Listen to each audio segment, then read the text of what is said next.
You are listening to the Indie Film Hustle Podcast Network. For more great filmmaking and screenwriting podcasts, head over to ifhpodcastnetwork.com. Today's show is sponsored by Rise of the Filmtrepreneur, how to turn your independent film into a profitable business. It's harder today than ever before for independent filmmakers to make money with their films. From predatory film distributors ripping them off to huckster film aggregators who prey upon them, the odds are stacked against the indie filmmaker. In Rise of the Filmtrepreneur, I break down how to actually make money with your film projects and show you how to turn your indie film into a profitable business. With case studies examining successes and failures, this book shows you the step-by-step method to turn your passion into a profitable career. The book is available in paperback, ebook, and of course, audiobook. If you want to order it, just head over to www.filmbizbook.com. That's filmbizbook.com. Hello and welcome to the Indie Film Academy podcast. Today we're talking to DSLR video shooters Calab Pike. So get ready for some magic. Welcome to the Indie Film Academy podcast, where it's all about learning how to make and market your independent film online. And now your host, Jason Buff. Hello everybody. Thank you for joining us today on the Indie Film Academy podcast. I'm Jason Buff, your host and master of ceremonies.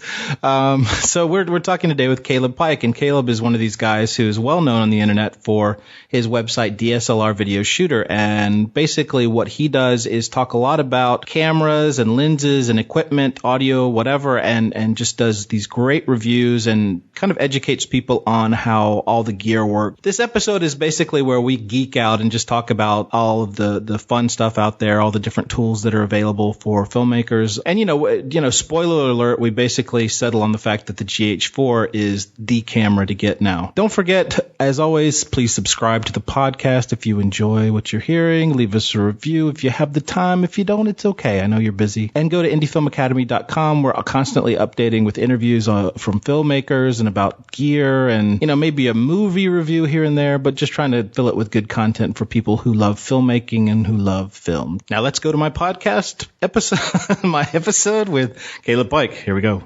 I want to find out, first of all, if you can, for people who don't know who you are and who don't know about your blog and DSLR video shooter, if you could talk about how that came about and a little bit of the history behind your behind DSLRvideoshooter.com. Sure. Oh man, it's a crazy story. Like a lot of people online, I feel like it was all a mistake or an accident. It wasn't something that we set out, you know what, someday I'm going to run this site and do all these things. But I always had kind of an in and out love affair with video, and it started way back in middle school. And once I got to college years, I wanted to go to film school, but I wasn't ready to plop or, take out a loan for Columbia College here in Chicago. Right. So I just decided to start doing gen ed at a community college, and hated every minute of it except for my economics class, which was amazing. But everything else, just the whole college vibe. I mean, no offense to people that go to college, but I just hate that lifestyle. College kids make me crazy. Most of them, I'm generalizing here, of course. And film students are awesome. But in general, just the whole, let's just blow all this money. We're never going to use it unless you're a lawyer, a doctor, or, a scientist. So I just decided I just quit. I did one semester. I committed to that and then decided to quit. And I'm a big fan of quitting if you see it's not working out, because people get so silly. Like they'll bleed through this terrible book when they could have quit after the first chapter. Like, There's nothing wrong with that. So, or at least I hope not, because that's how I roll. So I decided to stop that, and then wanted to pursue video and blogging. I had done a lot of web stuff, a lot of web design and development with WordPress and whatnot. So I just bought some cinematography books, started messing around with lighting, and one day in my grandfather's basement, I was living with him at the time, I was just lighting some stuff and decided to record myself to kind of experiment with like interview setting and lighting interviews, and put that up on Vimeo. And a lot of people started asking questions, asking for more information or more videos like that. So having the WordPress web background, I threw up a blog. Previously in high school, I'd run a Mac. It was like the custom Mac, I think, and it was how to customize your Mac and OS and all that stuff. So I had a little experience with blogging, so I threw the site up just for kicks. Never expected it to do anything, and then it just kept growing and growing, and now it's a full-time gig pretty much. so that's right. the whole how I got into that, and shooting on the side. I spent a lot of time shooting with a couple of directors in the area, and that was great because I was able to really cut my teeth on a lot of production stuff, and still do a lot of production, but it's intermixed with running DSLR video shooter. Right. Now, do you do a lot of reviews? Do you get sent products and things to review, or do you just like rent them, or how does that work? Yeah, when I started out, it was just me and whatever I could afford to purchase. And would just talk about that, do a lot of tutorials, and then over time, I started using Amazon affiliate stuff. So that helped create some revenue, so I could actually start to build up a kit. Because I had a Canon 7D. I stole my dad's 50mm lens, and I had a cheap tripod, and that was it. So building a little bit of revenue there, shooting a little bit, and then after a little while, B&H Photo Video up in New York approached me, and they have an affiliate program.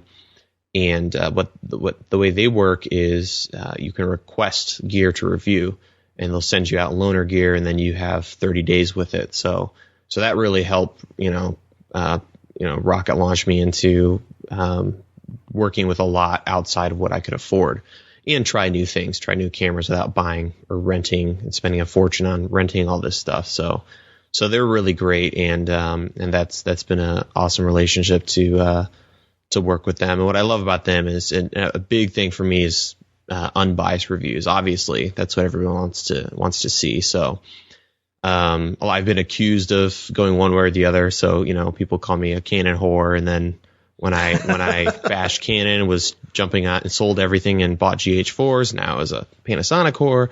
So, it is what it is. But B&H is awesome because they're a store and they just sell everything. So they're fine with me tearing a camera to pieces because it's terrible. And so that's very exciting to not have to deal with all the politics with trying to reach out to a camera manufacturer. So, right. Have you ever run into any trouble with people getting angry at a negative review? My thing is, I did one really negative one on the Sony A7s when it first came out. All right. And, there are a bunch of Sony exclusive sites that put it up, and it got really ugly. And you just gotta, it is what it is. And my thing now, and I've always kind of been like this, I was expecting it to be a great camera, and I had a review because I had it for 30 days. So that's where the negative review came out. But I don't really spend a lot of time bashing stuff. I pretty much do a lot of research and figure out what I would personally as a shooter need or do need, and then find the best quality and budget options and then do reviews on them. So you won't really find a bunch of negative reviews. I find things that I don't like about certain pieces of equipment, but I really just try to just be positive. And who wants to waste a time going through YouTube trying to find one review that has something positive to share or has something good that they found. So I don't want, out of several hundred videos for there only to be a handful that are actually helping people. So. Right. So you started in 2010, is that right? Yes. Yeah. So the DSLR revolution had kind of already happened when you started reviewing cameras. Well, actually, it was starting to actually kick up. The 5D, right. I started roughly when the 7D came out, whenever that is. So the 5D Mark II had already been out, but it was still such a young thing, Whereas now it's totally normal to see people running around shooting video on DSLRs, and the layman gets it, So you'll be doing an interview or going somewhere, and you'll see someone with a DSLR, and someone else or a client will be like, "Oh, they'll shoot video." Yeah, I totally get it. So at the time, Canon was the only option. Nikon had a few subpar options, and there's obviously the GH1, which had serious issues. So there was still a lot of room for information and finding tools to make these things work. And of course now it's outrageous, Panasonic with the AF100 kind of sparked that whole large sensor camcorder thing. So now that's a huge industry as well. Everybody's working on something there. And so now it's, even though the name is DSLR video shooter, it's kind of moved into just large sensor and, serving filmmakers in general. Right. Now, how did you educate yourself on, I mean, you've obviously become somewhat of an authority on these cameras now. How did you learn all the things that you know about, sensors and all the different aspects of shooting on a DSLR? Yeah. I've kind of always, I kind of got this from my dad. He is a master researcher. So, everyone has their hobbies, and he really would always dig into stuff. And he's the one who introduced me to Philip Bloom way back when Philip had just started his website. So I don't know at what point in my life this was, but it's pretty early on when I was just tinkering with video.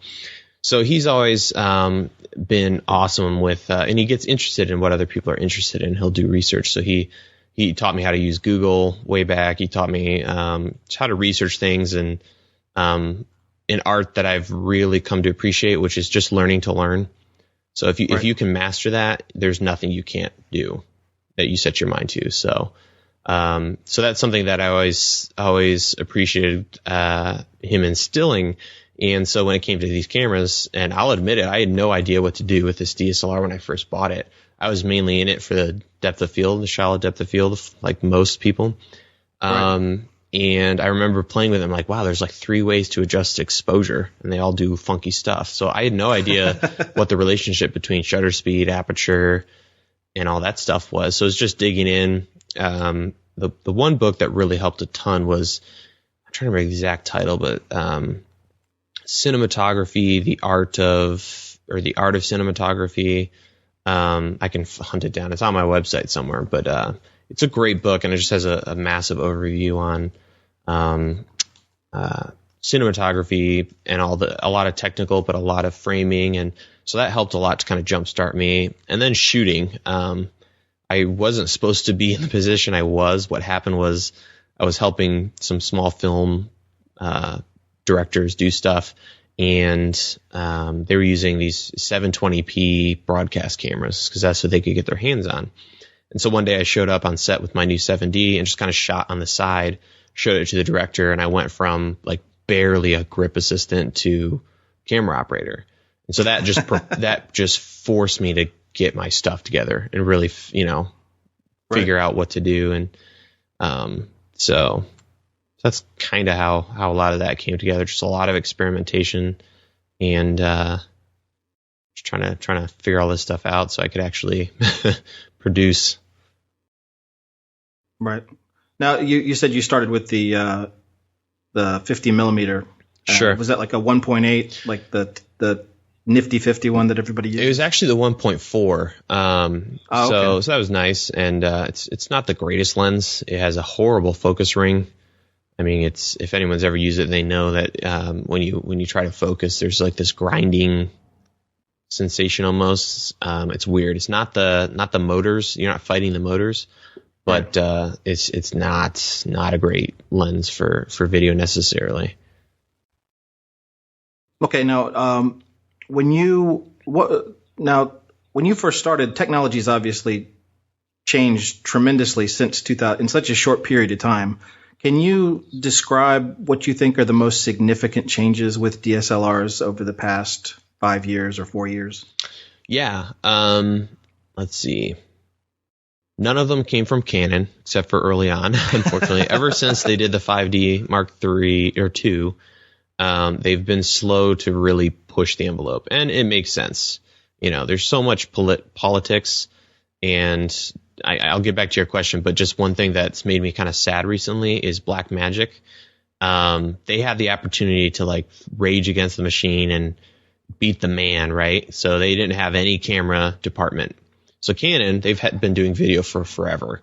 So when they came out with these DSLRs, and then they came out with their cinema line of cameras, the C100 through 500, they have to be careful so that people just don't go out and buy a pimped out 5D Mark V or whatever. So Blackmagic could have done anything. So I would have loved to see them come out with something great and had everything, right? So it had every feature that all these other manufacturers are tiptoeing around. And what's funny is each manufacturer has a strong suit.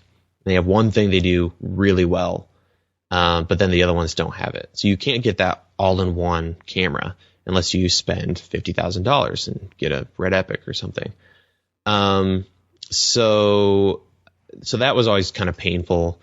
And so I think the biggest leaps was going from, the Canon DSLRs, moving up to the first one was just audio. Having the Canon DSLRs that had audio built in, where you could record manually. So we all had auto gain control at one point.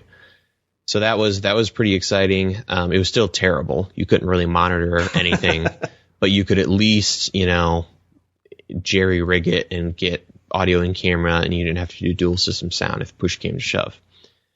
And then it just kind of, the other cameras took over, and other manufacturers. Nikon did some great, had a lot more dynamic range in their cameras. Obviously the whole Blackmagic thing was crazy. They had the worst form factor ever, but they offered a lot of new things. We had the first more than 1080p camera. And more recently, and then obviously Panasonic doing the AF100, which I think was a complete flop. I think it was a cool camera for a couple months before everyone else came out with something, but it just was a pretty poor camera, terrible at low light, kind of bulky.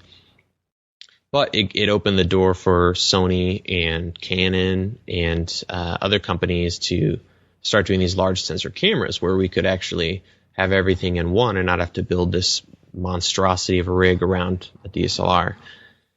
And I love that these other companies like Sony and Panasonic had a bunch of assist features, so peaking, zebras, false color, all that good stuff, which Canon is still not producing with their cameras. So all that stuff was kind of a slow, just little things here and there. And now it's funny because I left Canon on the DSLR front. I switched over to GH4s, but I just bought a C100. And I've always really respected those cameras. And it's crazy to think that, 5 to 8 years ago is when this whole thing started, 6 to 8 years ago. And now you can get one used for $3,500. The battery lasts for a day or two. We have built-in ND, so no more silly, ND filters. Great low light, and the form factor is fantastic. We've come a long, long way. All right, now you just touched on about 20 different things that I want to go into more detail about. So let me go back a little bit. For people who are just starting out in filmmaking, can you give a little bit of an idea of how the different cameras compare, like where we are right now in terms of what DSLRs are kind of and I know you've heard this a million times, but which are the ones that you really stand behind, and why is it that people maybe shouldn't think about the Canon 5D Mark III as much as the GH4? Sure. Maybe? Can you just kind of compare them, and what specifically you didn't like about the Blackmagic, the cinema camera? And I've seen some of your reviews for the pocket camera and some other things that weren't all that glowing, and also the Sony A7s, so people just have an idea. I kind of made a mess of that last stream of thought, just rabbit holed multiple times. Right. So right now, as things stand, I'm not a huge fan of Canon's current offerings. I think for the money, there's some better options out there. So right now, the three kind of big hitters are the Canon 5D Mark III. That's an incredibly popular camera. And if you have a whole set of Canon lenses, it's kind of a no-brainer, right? You can jump in, and if you're going to be shooting stills, it's an animal. That's what it's built for. So that's a good camera. It's not revolutionary, and I'm not saying we have to shoot at revolutionary, but when you compare it to something like a Sony A7s and a GH4, which are kind of the other two big hitters right now, it's pretty sad what they have to offer. So there's the 5D Mark III. It's full frame, killer camera. As in and of itself, it's a great camera. It's trusted. People use it everywhere. The A7S, I think, is a fantastic substitute because it offers just a ton. The low light is outrageous on that. If you haven't played with it, you owe it to yourself to rent it for a project sometime. So it's also full frame. And the low light is incredible. You have Sony S-Log and a bunch of other features that the Canon cameras don't have. And you can shoot 4K with an external recorder, which is pretty cool. That's around, it's all becoming a blur, but it's around the same cost as a 5D Mark III. Then you have the GH4, which is half the price of those cameras, shoots 4K internally, can do 4K 10, and it records 10-bit to an external recorder, which none of the other cameras do right now. I mean, I'm pretty sure you have to look at a C300, or even the C500 to get 10-bit. I want to say it's a C500. So for $1,600, that's pretty outrageous that you can do 10-bit. And the 4K, the slow motion. So at Canon 5D like video quality, you can be recording 96 frames per second in camera on the GH4. It's just a great camera. There's just so many features and tools, and I'm working on a guide right now because they've let us change everything on the camera, which is a good and a bad thing. So I'm trying to walk through and show people, what not to touch, what to touch, and then just tips on really turning that into a powerful tool for filmmaking. And it is a great camera. So that's what I switched to. Previously, I was on a 5D and a 6D from Canon. Right. So that's kind of the big three hitters right now. I always love to throw this next camera in because it's right now one of the best, cheapest. So if you're barely getting by paying rent, there's no way you can pull off, some of these cameras. So the EOS M from Canon is probably the cheapest starter camera right now, and it's a tiny little mirrorless camera, similar sensor and setup to something like a T5i or one of the Rebel cameras from Canon. Right. But I think you can pick one up for like $245 or $250 something on Amazon. Right. So I mean that's outrageous. So that's a good place to start. I had one of those for a long time. That's kind of where it stands. And then there's the C100 and the C100 Mark II. Those I'm more interested in because of the price cut and the or at least the old version, the Mark I.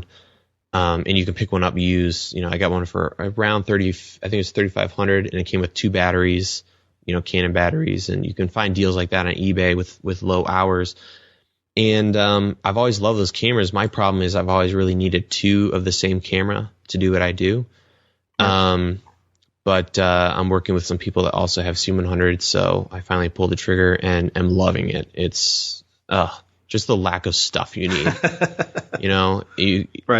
You could do everything. The audio quality is incredible with nothing added. And just the built-in NDs, that's a lifesaver. It's just a great camera. So now explain that to me. The built-in neutral density, is that like, I'm primarily from more of a DSLR background, so sure. I've got like a variable neutral density filter on my lenses. But how does that work? I mean, is that just something that's in front of the sensor? Yeah, there's a little rotator. It's mechanical. So there's a little dial on the side of the camera, on the left side, lower down, and you have 3 or 4 settings. No ND, and then 2 ND, I want to say 4 and 6, or 6 and 8 or 12. I can't remember right now. But you just spin the dial, and if you're watching the screen, you'll see this little tray flop in front of the sensor, and then you have ND. So it's great because you're not adding it to the front of your camera. And one thing about those variable NDs that I didn't know until the last year or two is I always struggled with, I would shoot with them, and one shot would just be dynamite, right? So it looks beautiful. And then the next shot, just something happened to the color, and it just didn't look right. And the reason for that is really those variable NDs are just 2 polarizers working against each other. So what happens is, polarizers affect reflections. So if you're shooting somebody and you keep changing that variable ND, you're changing the way light is reflecting off of their skin. So one shot will look great. Skin tones are fantastic. The next shot, it looks kind of muddy or green or gray. And that's the polarizer sucking reflections out of skin, which is natural. There should be some reflection in skin. Right. So that's another beautiful thing about the built-in ND is it's not a variable ND. It's actual individual little ND filters. So they're fixed. There's no polarizing involved. So that's one of the massive features with that camera. You can go out, you can shoot indoors, walk outside, flip on your ND, and you're good to go. Or if you're indoors, one thing we like to do is if you are shooting or not slow motion on that camera, but if you need to play with your aperture and ISO settings for whatever reason or effect you want, you just slap ND on it, and it's just fantastic. Now, how does the C100, give me an idea of how that compares to something like the A7s? When would you want to bump it up to the C100? I mean, and how does the C100 also compare to it's the C500 that's the step up from that, right? Sure. And then, talking about that and then comparing that to the really high-end stuff like the Dragon, the Red Dragon, or the Airy Alexa, or those guys. How does everything kind of like what really makes the huge difference in the price and what you're getting? There's a bunch of features, and different manufacturers have different levels of these. But you're looking at codec, frame rates, resolution, and kind of workflow, as well as the individual cameras and manufacturers, how they deal with dynamic range and skin tone. So something like an Epic, right? You have great dynamic range, killer dynamic range, good sensors. You can do crazy frame rates and have a lot of flexibility with resolution. And then you have something on the low end, like a GH4, has good resolution, decent frame rates, but you lose resolution. But then the dynamic range is not so great, and the sensor, when it comes to sensitivity, is pretty poor. So when you think about all this stuff, beyond kind of a C100, I wouldn't consider owning a camera unless I was doing an ungodly amount of work. So to me, owning an Airy Alexa or a Red Epic is mainly for rental houses or people who, huge deal cinematographers that want to have their small kit for various reasons. Right. Otherwise, it just makes more sense to rent, in my opinion. But that's where the Canon Cinema series and now the Sony FS7 are great cameras, because they can be really solid workhorses, and they're under 10,000, and the C100 is by a good deal. So yeah, I don't know if that answers your question, but those are the reason to go to something like a C100 is, to me, it's really about budget. So when it first came out, I couldn't plop down $6,000 for a camera, much less two cameras.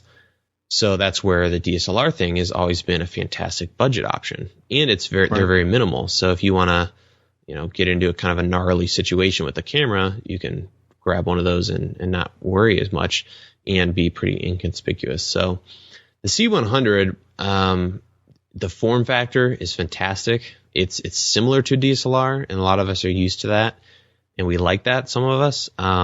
So it's similar, but it's just so much better. The grip unit that comes with it, you can detach it and put it on handles for a rig. So that's something a lot of people don't think about when they get a rig for their DSLR. They're like, oh yeah, rigs are the stuff. I can run around with this thing, and then they realize they can't control the camera at all, or they have to get some wild follow focus system, and even then they can't, stop and start and change settings easily. You have to reach back and play with the camera. So the C100 fixes that. And so you can do things. Sorry, go ahead. Oh, go ahead. Well, the thing that's always been interesting to me is, can you record your audio directly into the C100 and have like high quality audio? Oh yeah, it's killer. I'm shooting sections of this GH4 where I have this GH4 guide where I have both my cameras in front of me. So I have to use a third camera to record it. And I'm using the C100. Normally I use a Juice Link preamp with my GH4s, which is outrageously good. But with the C100, you just attach the handle with the XLRs, and I just run my shotgun microphone right to the camera, and it sounds amazing. So that's what you're paying for when you're buying these cameras. They're more expensive, but you literally need nothing but a battery and a lens and a card. Right. That's it. So audio is pristine. You can adjust levels easily. There's a ton of great settings in there. The low light's fantastic, and you don't need a matte box really. I use a little shade just when I need to kind of block some light from a certain angle, but no more NDs. It's just a killer camera. Now, when you talk about, sorry, I lost my train of thought. No, you're good. Now, when you're talking about recording audio, because a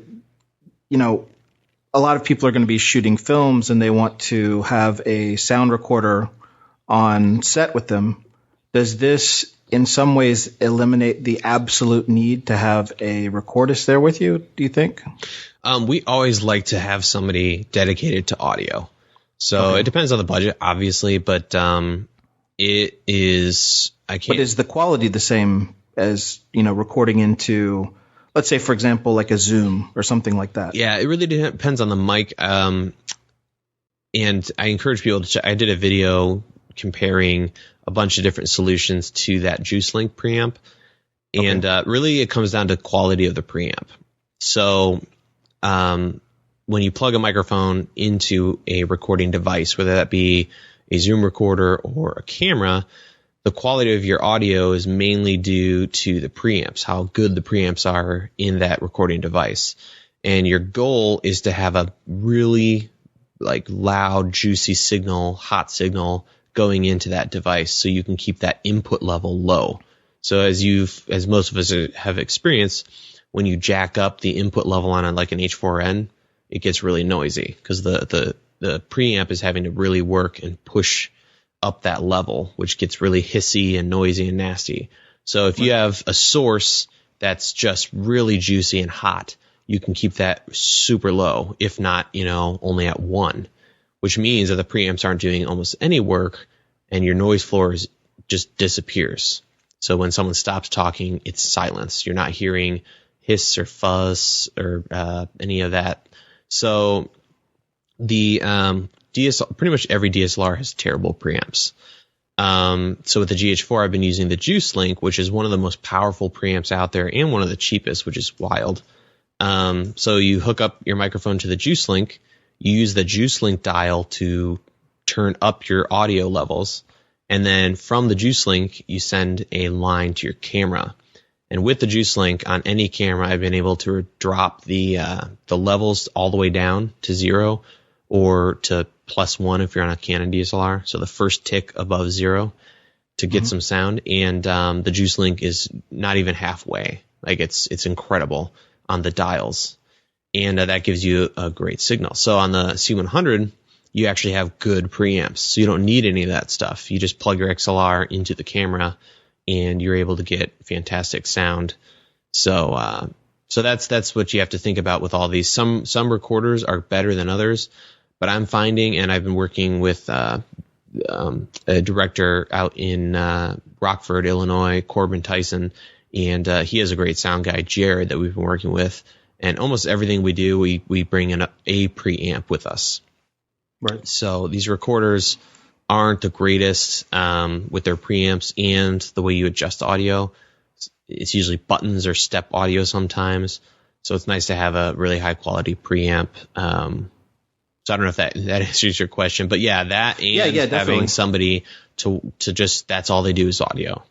It's so freeing, and just the security of knowing that you have a professional or at least somebody who knows audio to deal with that. So they're the one who's going to say, oh, a fan kicked on, so that you don't have to deal with that later. Right. No, I mean, the thing that I'm curious about that you've answered, but let me just try to understand. When we're recording a scene for a film, for like a feature or a short or whatever, it's usual to have your sound recordist there. He's got his mixer, he's got, his boom shotgun mic, and maybe some lavalier mics. My question is, when you're shooting with like a C100, is all of his stuff going through his gear and then over into the camera? Yes. Ideally, that's what you want to do. You could bypass that. So if you want to stay real minimal, you could just have him rock a boom, and then you're tearing around with the C100 and adjusting, audio as you need to. But ideally, you always want to send things over to him. The first thing the microphone hits is that preamp. It's getting a nice hot signal, which goes over to his recorder. And then from the recorder, you can send a line, or from the preamp, you can send a line over to camera. So that for whatever reason, if one fails, you've got the other. So that's usually how we roll, is we each separately set up our levels.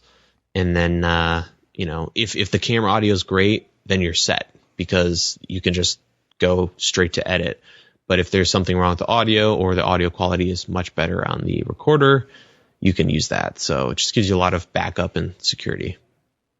Do you use something like Pluralize or anything like that to sync stuff up? have fallen deeply in love with Final Cut 10, and I'm a Final Cut 7 guy originally, and I just pushed that NLE until it literally broke, or Apple broke it.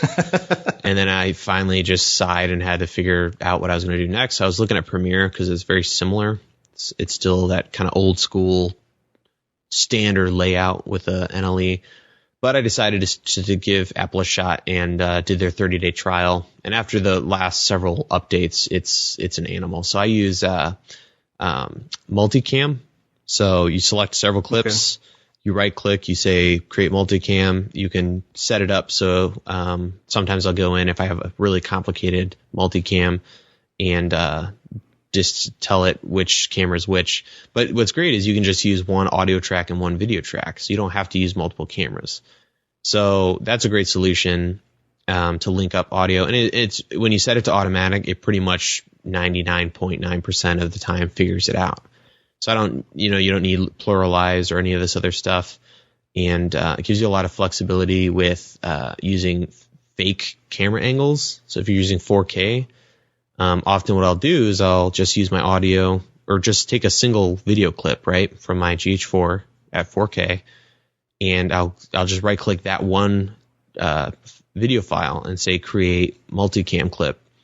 And then in the multicam click editor, you can duplicate the video track, and then the second video track, or the copy that I made, I zoom that up or blow it up, so I have a tight shot.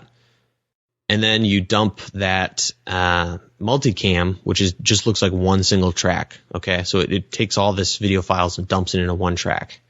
You dump that into your timeline, and then they have the multicam editor. So as you're playing back live, you can change angles.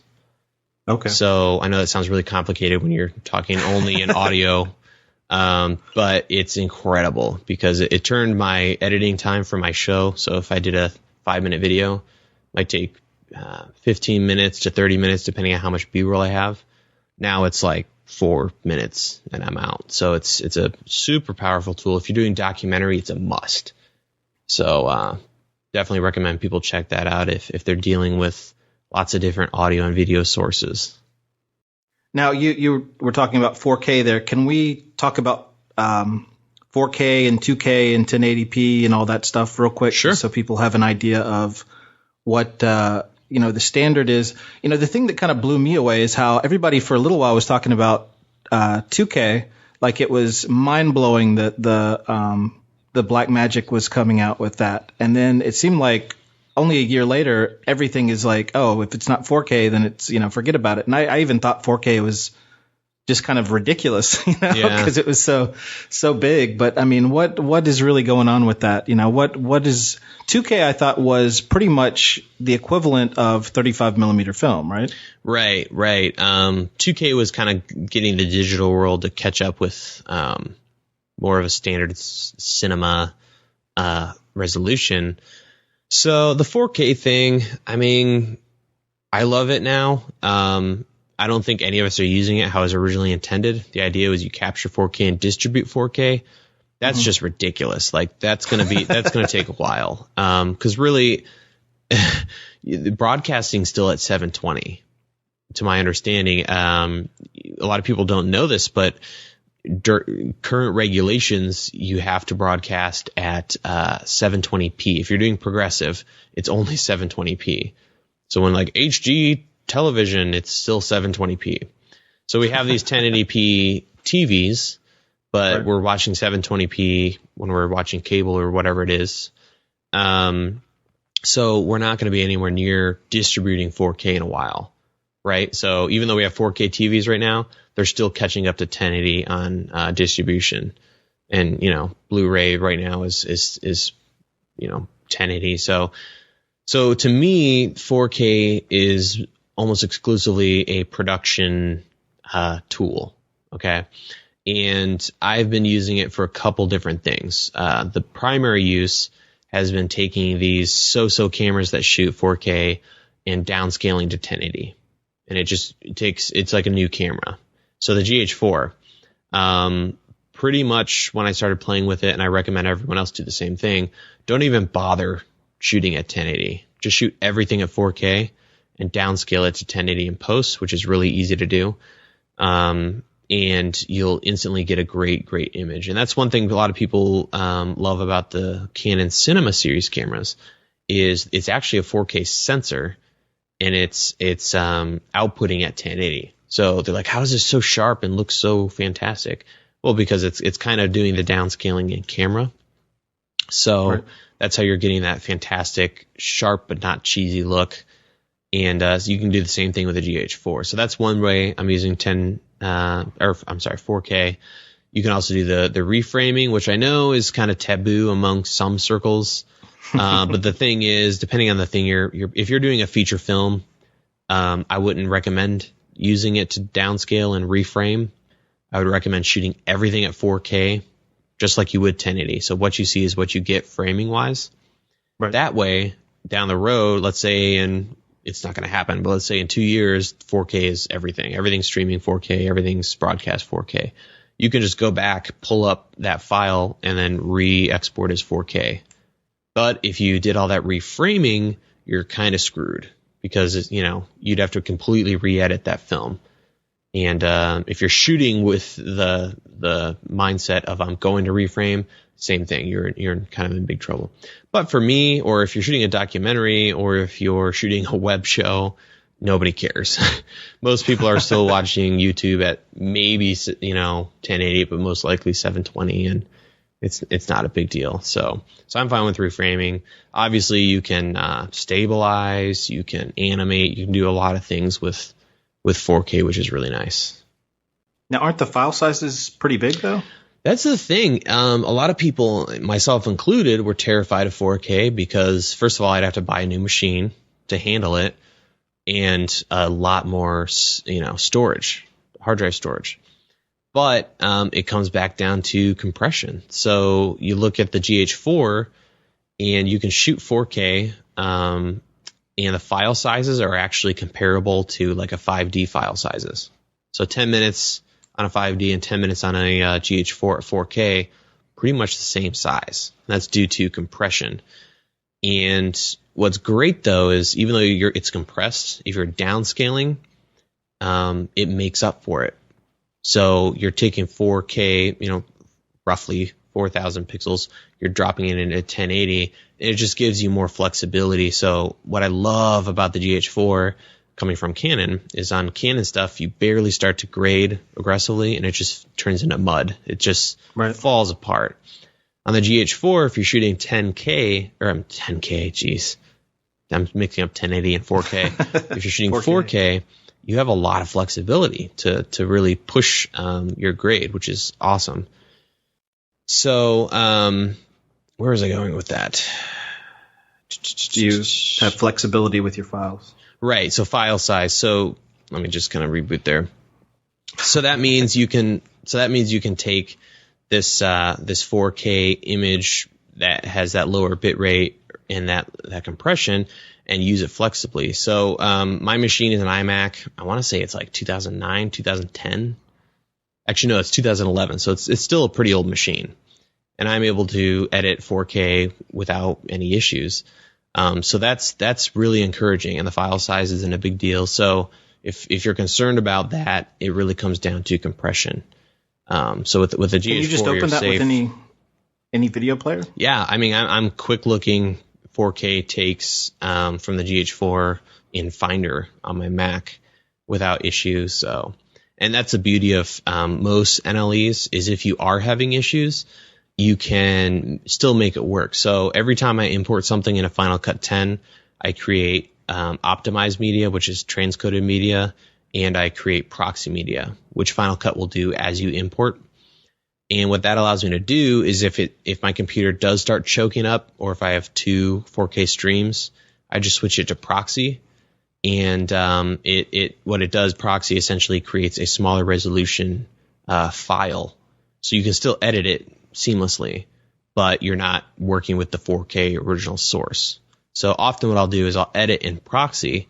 Then when it's time to grade or color correct the image, I'll switch it back to original or the transcoded files, and then I can see the actual sharpness and all this stuff. So that's another way to work around it. And I mean, you could work on a pretty slow machine and still pull that off. Okay, now here's the question: 4K on a crop sensor or 1080 on a full sensor? I don't care really, honestly. It was kind of a tough move to go from full frame to micro four thirds, but you just kind of rethink how you think about sensors and lenses. Okay, so full frame, it's still outrageously amazing, right? It's fantastic, but micro four thirds, you just think about getting faster glass. So you can't really get a 0.95 on a full frame, but you can do that, an f.95 on a micro four thirds. And with these Metabones adapters, you're getting up there with Super 35 or APS-C. So as for resolutions, man, I mean, obviously having a full frame camera with 4K would be pretty fantastic. And especially if we could get that in camera on a Sony, because another thing I love about that Sony A7s is you can switch between full frame and APS-C. So, without changing lenses, you can adjust that kind of that crop look, or match it with another camera or whatever. You just have a lot of flexibility, which is pretty cool. Okay. I feel bad for all our screenwriting people right now, because they have no idea what we're talking about. So I have to apologize for that. We're getting a little technical here. Let's switch gears for a second and talk about lenses. Now, let's say you've gone out and for a long time you're shooting on the 5D or you were shooting with Nikon or whatever, and then you're like, oh, well, I really want to try the GH4 out. Is there a way to have functioning lenses on other cameras, or are you kind of screwed? Oh yeah, the GH4 or the micro four thirds mount is one of the most flexible, if not the most flexible mount out there. I just finished doing a lens course with a Viv from Big League Cine Summit. I don't know if you heard of them. Okay. No, that's right. I heard it. Well, yeah. So in there, and I'm planning on doing a separate guide on this that people can check out. But in there, I talk about lens mounts and lenses. So on the camera end and on the lens end and what's compatible. So owning a Nikon camera is pretty rough because you pretty much are stuck with Nikon lenses and Nikon mounts. You can still use Sigma and stuff like that. But on the GH4, because it's a slightly smaller sensor, you can put anything on that thing. So, and in that course, I talk about adapter types. So you can just get a straight up mechanical adapter and take a Canon mount or a Canon FD mount or a Nikon F mount lens and slap it on there for $15-20. Or you can get one of these speed booster lenses or adapters rather that kind of turn the GH4 or micro four thirds sensor into a crop sensor. So now your GH4 sensor size is roughly comparable to a 7D. And that's what I've been using with Nikon lenses. So now I'm back to like roughly an APS-C sensor size and So that's one way to go. Or you can get an electronic one, like the Canon ones, which are, I guess I want to say new, but they've been out for a couple months now.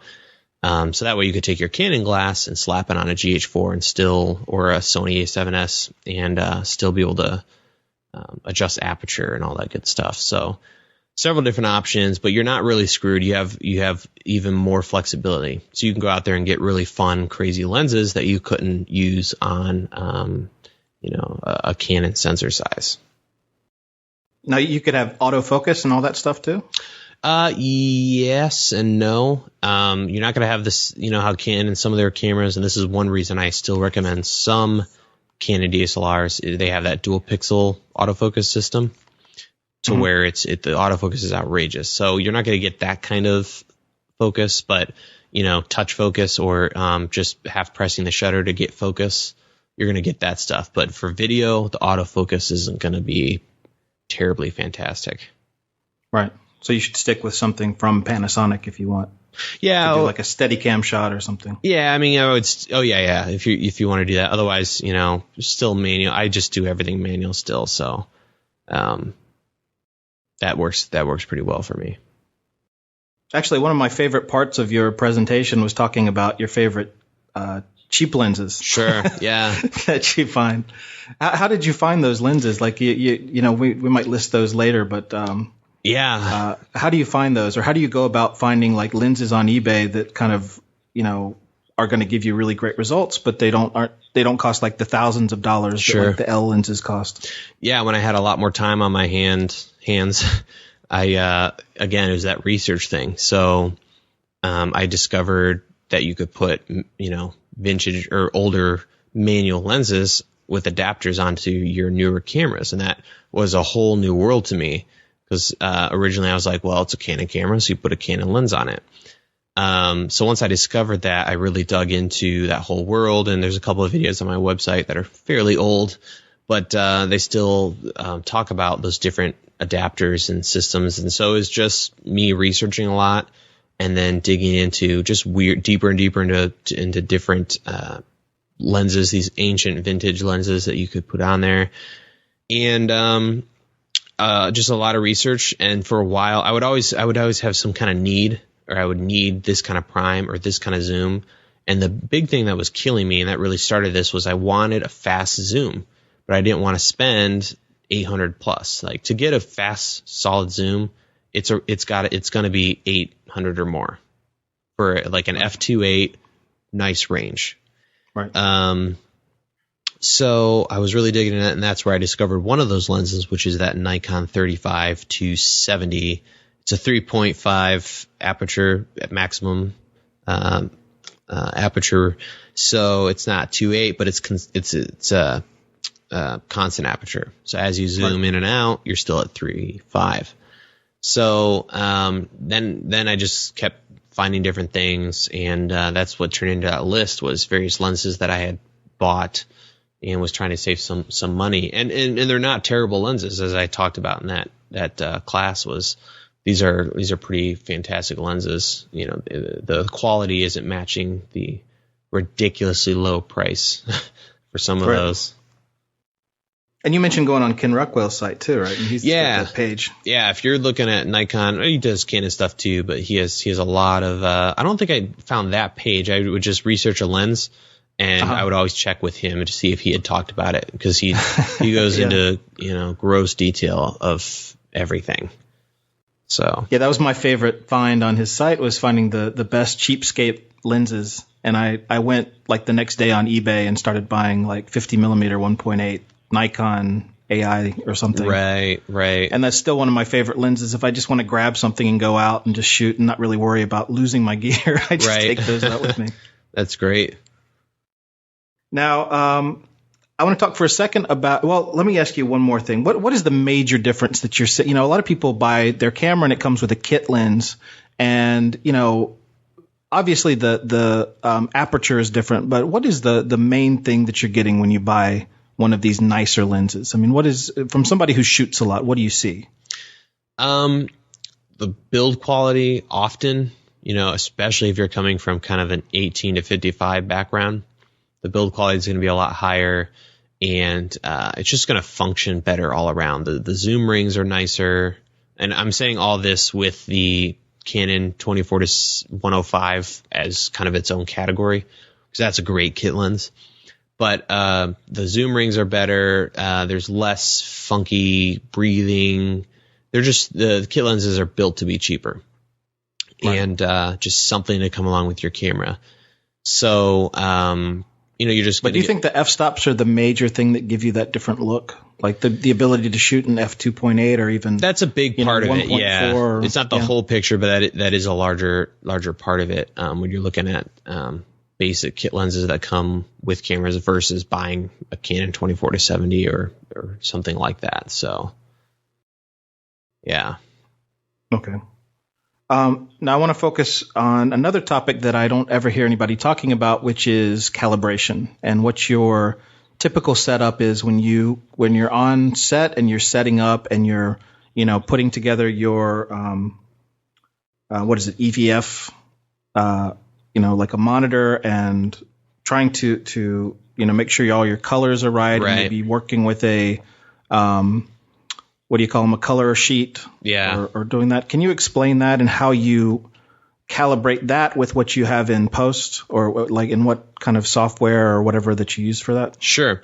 Yeah. I'm kind of coming up with a new workflow that has been working just awesome, and it's pretty straightforward. So I'm trying to hunt down some of the resources online here so the listeners can kind of check this stuff out. But the first thing we do after we light everything and get everything set up is I take this data color card. You can pick one up on B&H for like $50, I want to say. And it's just a simple card. On one side, there's a large middle gray. And then at the bottom, you have white through black with a gradation, or the various grays in between.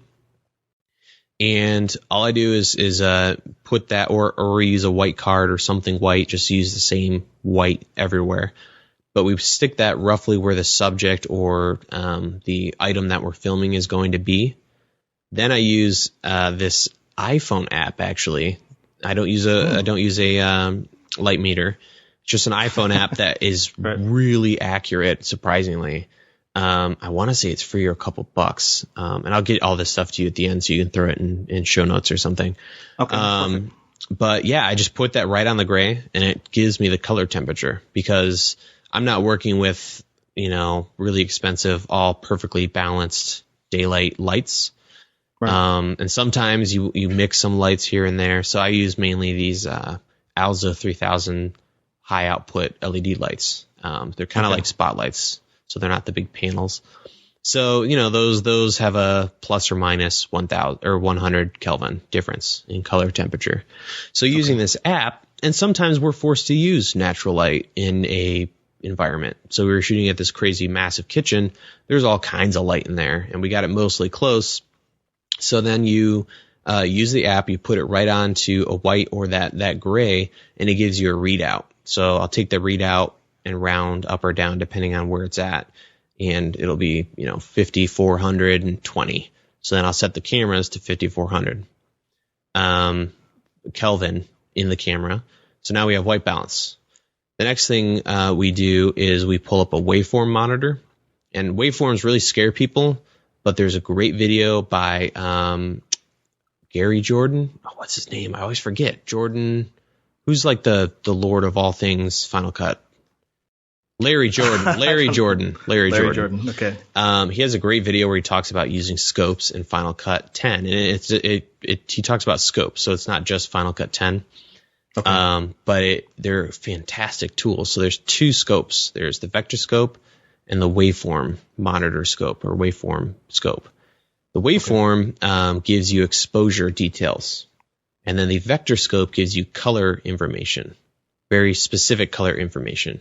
So I can send you, I'll have the link for that video, which I recommend everyone check out. It'll completely change how you expose on set and check color, and then how you grade in post. Okay. Perfect. So we set up a waveform monitor, which, for those, that sometimes are confused, the false color, when you hit that button on your monitor on your camera and it shows you where exposure is by showing you different colors across the screen. that is essentially a waveform monitor. It's just displaying the information in a different way. So what we do is once we have our white balance, like we talked about with the iPhone app, we use that gray card and I pull up my waveform monitor and it shows me, there will be all these crazy like mountain looking, it's kind of like a histogram, right? Right. And I'll see a perfect line somewhere. And that's where that gray card is because it's a one solid gray. There's no gradation or spikes. So then I get that to, if you were shooting kind of on a standard setting, you'd want it around 50 because it's middle gray. Okay. And if you get that at 50, where your talent is sitting, your exposure should be right on.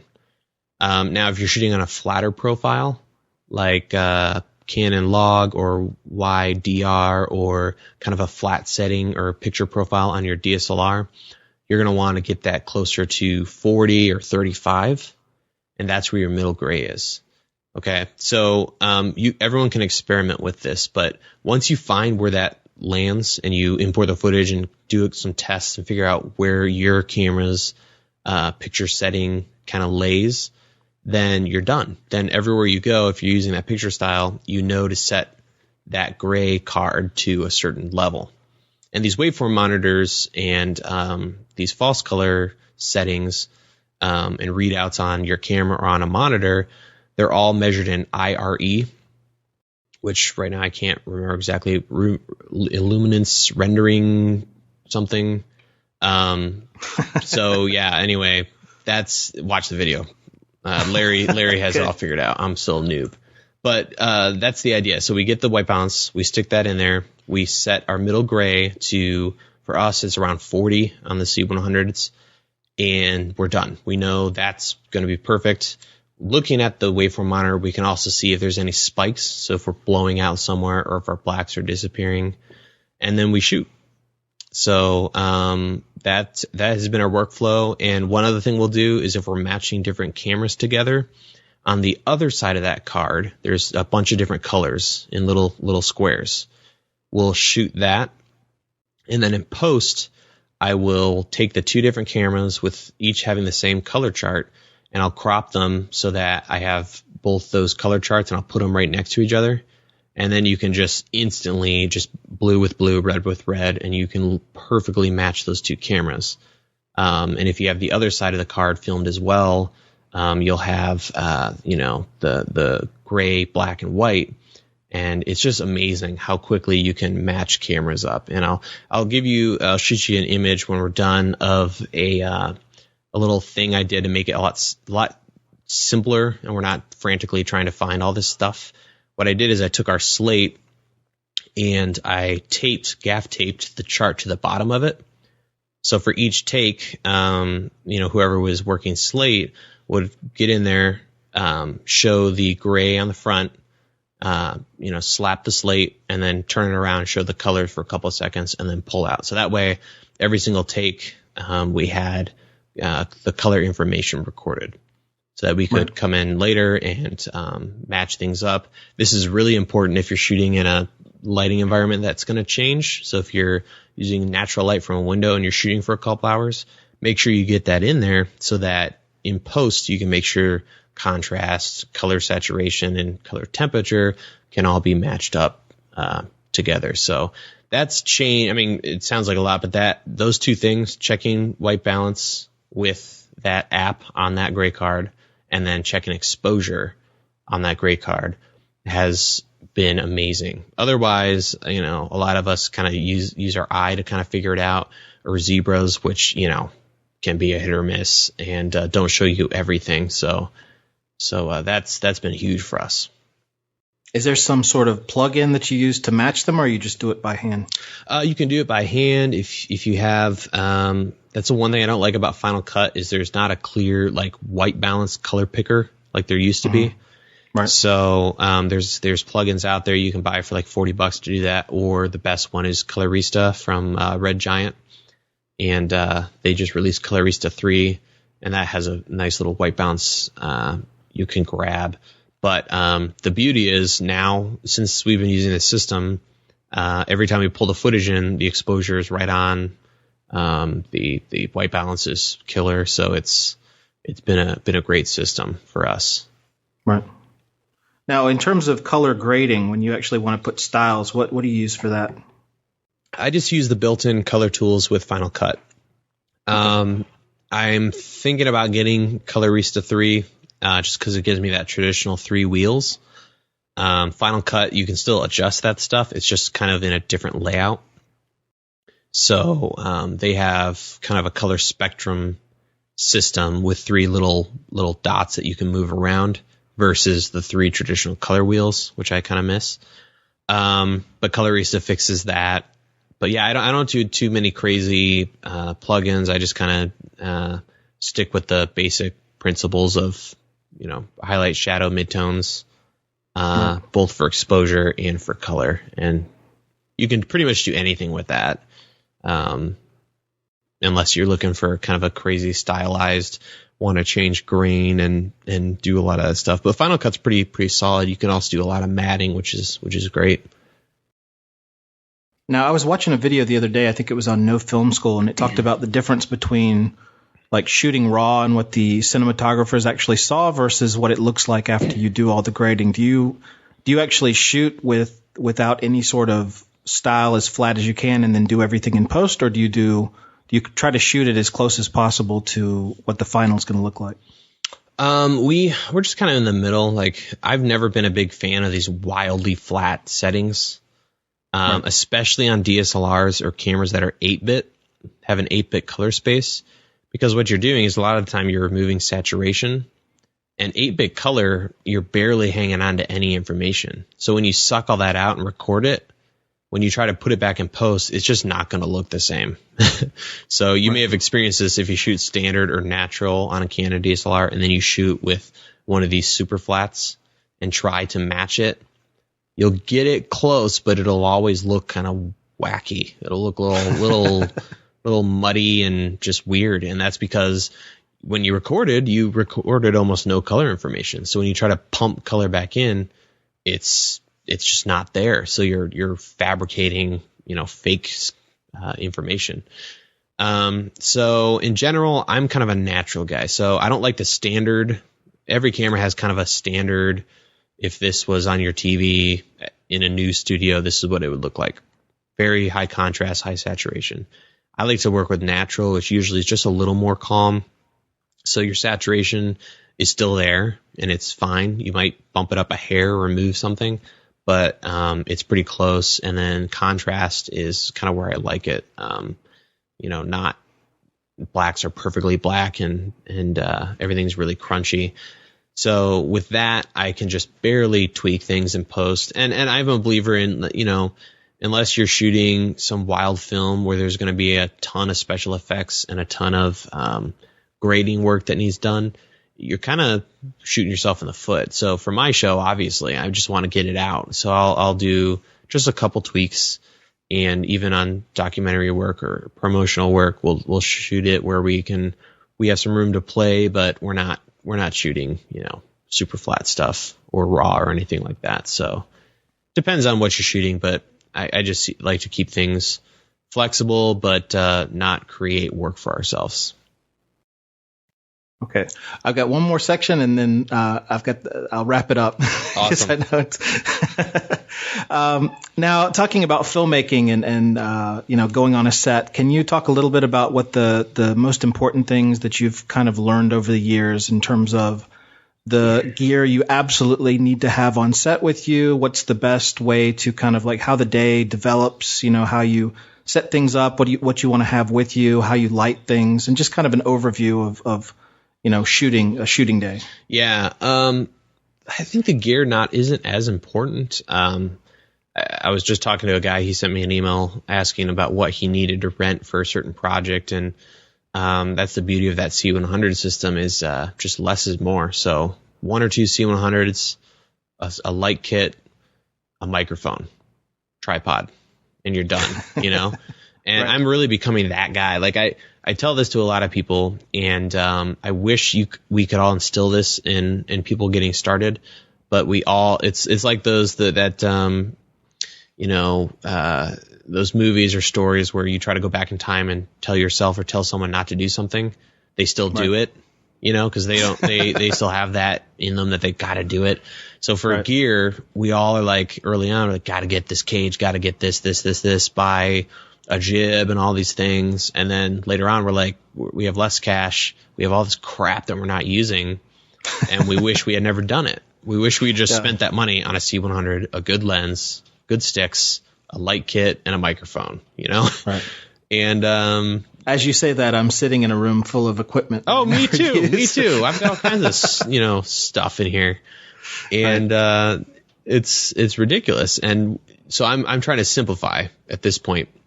And just, a lot of these sets, you just have to bring the stuff because you never know when you're going to need it.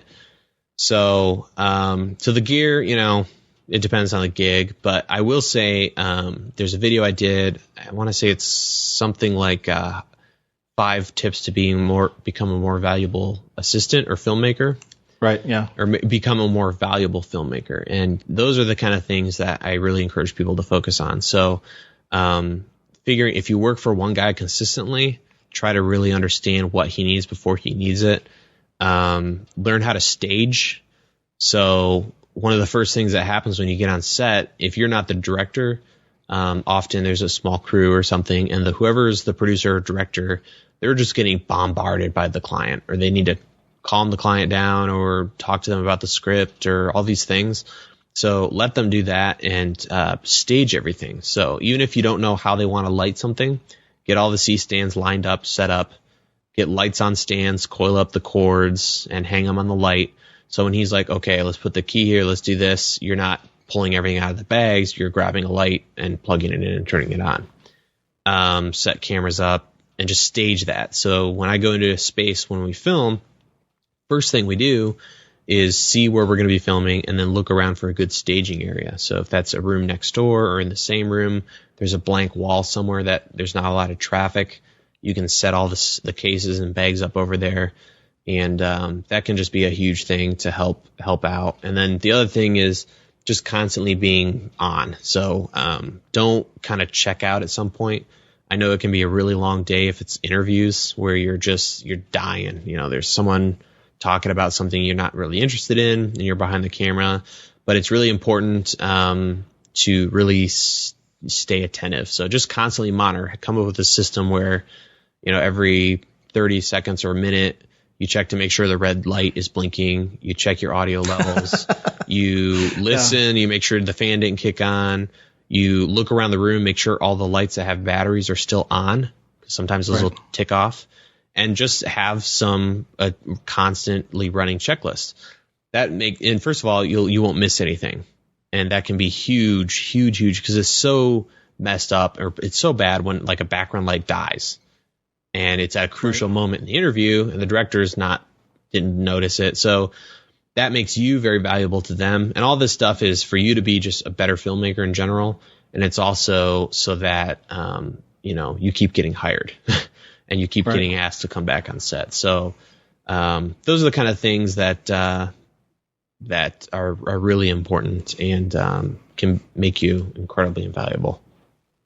Yeah, that reminds me. I used to, a million years ago, I used to do video deposition videos. Oh, wow. And that was like, I would catch myself like drifting off and falling asleep because it was just we'd be there for hours and hours. And, I remember just having panic attacks that I would like fall asleep and the light would go off in the middle of some really important testimony. Yeah.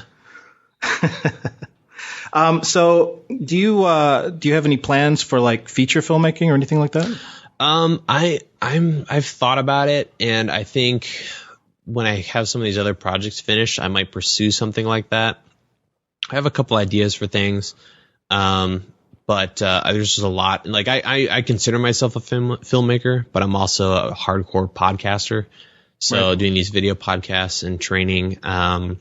So I have some things I like to do. I'm just waiting for the right time. And, everybody says this, and I am a believer in just make the film.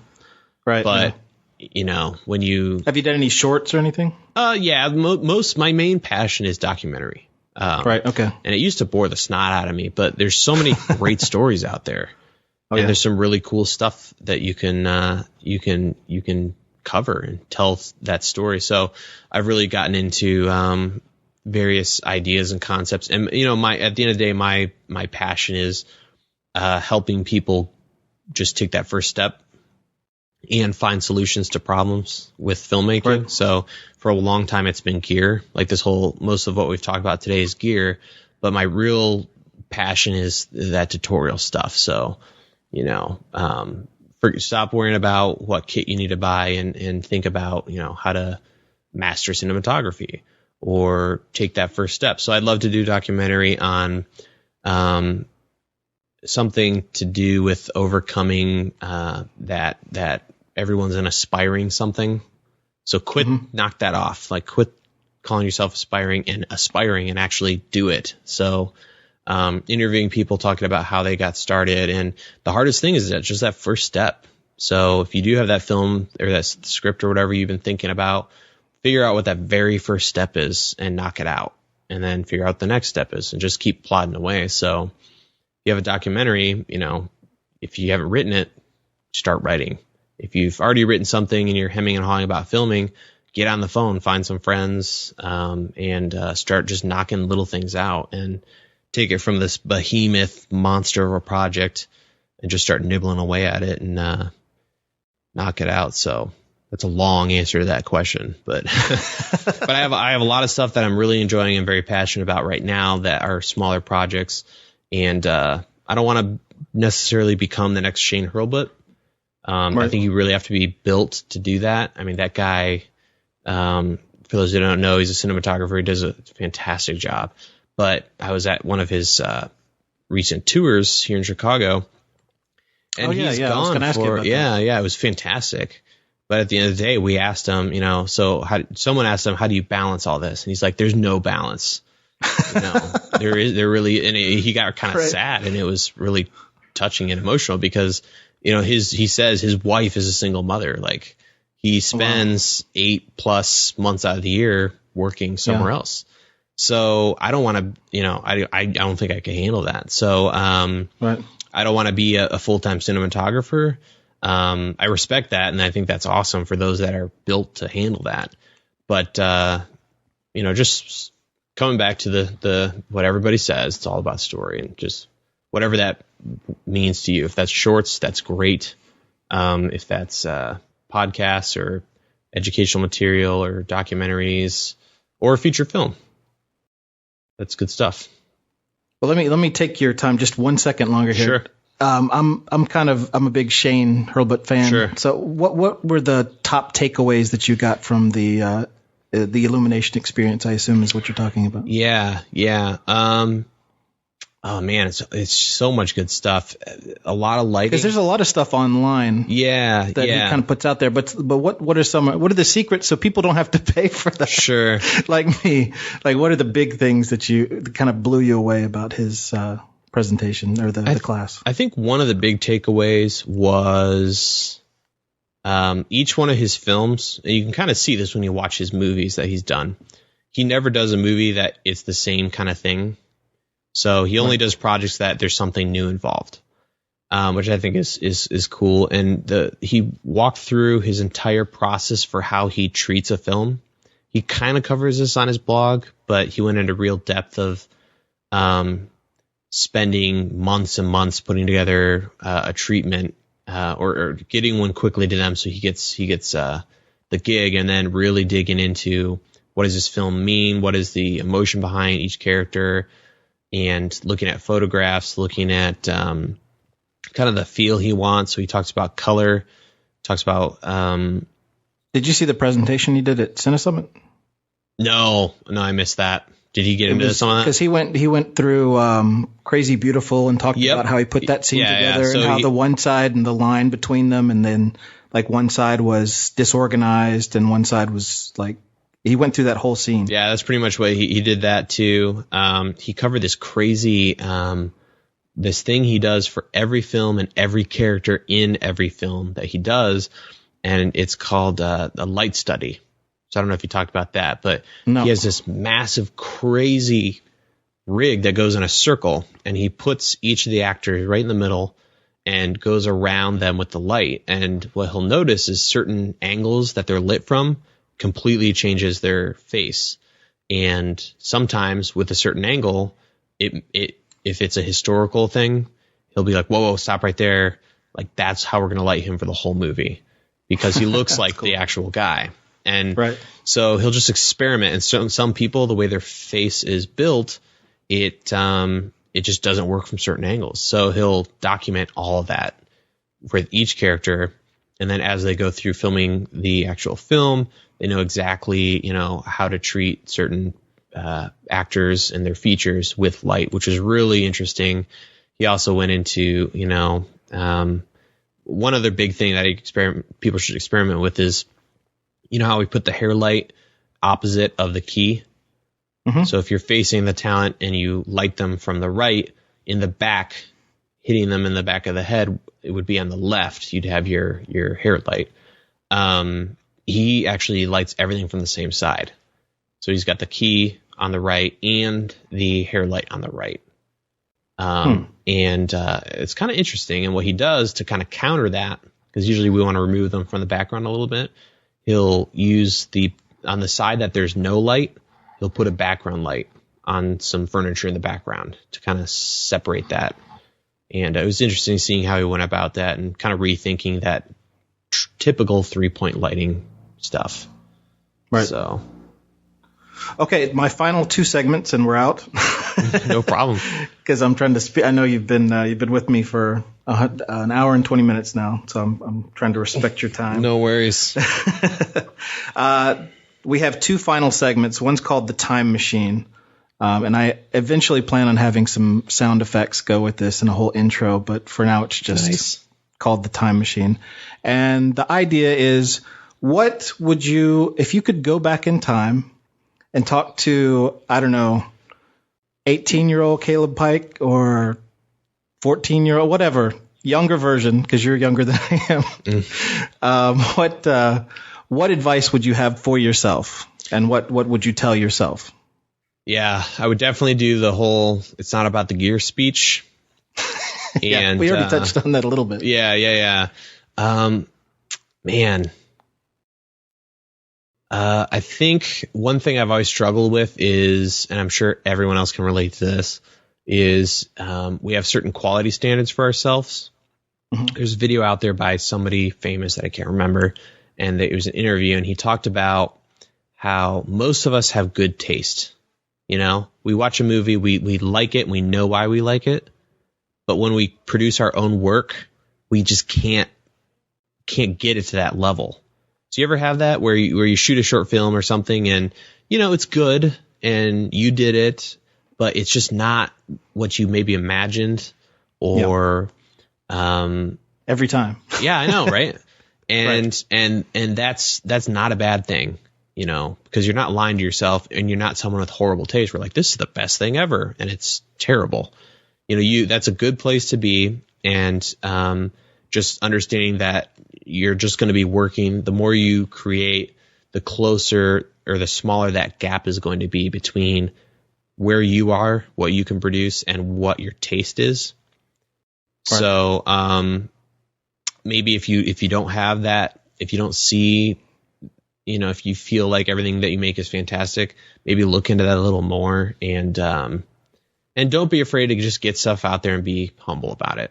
I put stuff up all the time where I'm wrong with a video or, it's going to be scary when I have kids and get older and look back at all these terrible videos I did, but just get it out there. So I did a music video recently that I'm not really proud of at all. There's some things I liked.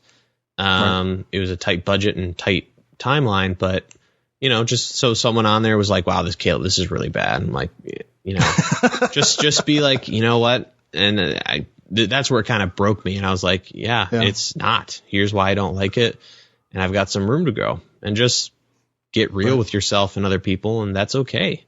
We don't have to produce everything perfectly. And that also stops us from even getting anything done. So I'm working on this GH4 guide, and I started it last summer. Shouldn't be taking this long, but I would always be like, it's wintertime and everything looks like garbage outside and blah, blah, blah. There's a book that I listened to on Audible called The Obstacle is the Way. Mm-hmm. And I think if I could go back in time and just give that book to myself from the future, that would be awesome, because it just sit down, realize where you are, realize, yes, I have limitations. Yes, I can't do this, this, and this. Yes, I don't have the money for this and that, but we're going to do this. We're going to get around it. So instead of trying to push this boulder out of the way, just get a ladder and go over it, you know? Right. So with a GH4 guide or with a film that someone might be working on, instead of trying to secure that perfect location or that actor, you know, realize you have that limitation and it's impossible, but there's another way around it, and just get her done. Okay. And the last question I have is the segment I'm thinking about calling it Film School. It's still kind of in the works, but can you give something that filmmakers can go out right now, and whether it's a film that's influenced you, a book that's influenced you? You already mentioned a book, so that's kind of cheating. But what's something that has really affected you, whether it's a movie, a video, whatever? Oh man. I shouldn't have saved it for the last one. I know, right? I always blank on like movies that have. Does it have to be a book? Can it be like a concept? No, anything. Oh, okay. Anything you want. There's something that I love this, because no matter where you are on the skill level scale, you can work on this, and especially if you're getting started. And the beauty of this is you can get the cheapest camera out there and start learning, and that is framing. It seems like the most basic of things, but if you just take whatever camera you can get your hands on, even if it's your iPhone, and just really master framing. So if you don't already understand headroom, nose room. So if someone's walking through a scene, you don't want, you want to have lots of space in front of them. That's nose room. And then headroom, knowing when you can change headroom. So when you're filming someone bald, you might crop in on a tight and crop it lower than you would, right. So that, it can look weird. Just really dig into framing, and there's really no cost involved with that. And, understand how framing works with people or with objects. How can you try practicing making a shot incredibly uncomfortable? So breaking the rules, if you had a scene where you wanted the audience just to be like crawling, it's very awkward. How would you frame that? And I think it's great because there's really no cost involved, and you can get that under your belt moving forward. And so when you do show up on a scene, you know exactly which lens, which camera, or where the camera height is, the angle, all that stuff. So that's a great place to get some cheap education. Do you have any favorite filmmakers? Maybe not films in particular, but people that you really have influenced you? Everybody. I mean, okay. I won't keep digging. Yeah. I'm not, there's so many good people out there. Just all the greatest filmmakers learn everything they have to. Yeah. I mean, I really dig Christopher Nolan recently. Right. Can you talk a little bit about how people can get in touch with you and find you online? Sure. The main places is obviously the website, DSLRvideoshooter.com. And I'm on Twitter. I love Twitter. So at Calab Pike, CalebPike, all one word. And then we've got a pretty wild Facebook page. So facebook.com/DSLR video shooter. And that's where me and the crazies are usually hanging out. All right, man. Well, I really appreciate it. Thanks a lot, Caleb. No problem. Thanks for having me on, Jason. All right. I want to thank our guest, Calab Pike of DSLRvideoshooter.com. Don't forget, if you like the podcast, subscribe and leave a review, and get in touch with us on Twitter if you want, or Facebook, or Pinterest. Actually, I mean, Pinterest is one of my favorite new places to just pick up some, random tips and find articles. If you're a really visual person, then you should definitely be on Pinterest and just do a search for filmmaking, or if you're a screenwriter, do a search on screenwriting, and you can also kind of connect with people on there. So I'm a huge fan of Pinterest these days. All right, guys, thanks a lot, and we'll see you on the next episode next Tuesday. Thanks. Thanks for listening to the Indie Film Academy podcast. Don't forget to join our newsletter for more tips and tricks on how to make and market your film online. Go to www.indiefilmacademy.com. Film Academy podcast. Don't forget to join our newsletter for more tips and tricks on how to make and market your film online. Go to www.indiefilmacademy.com.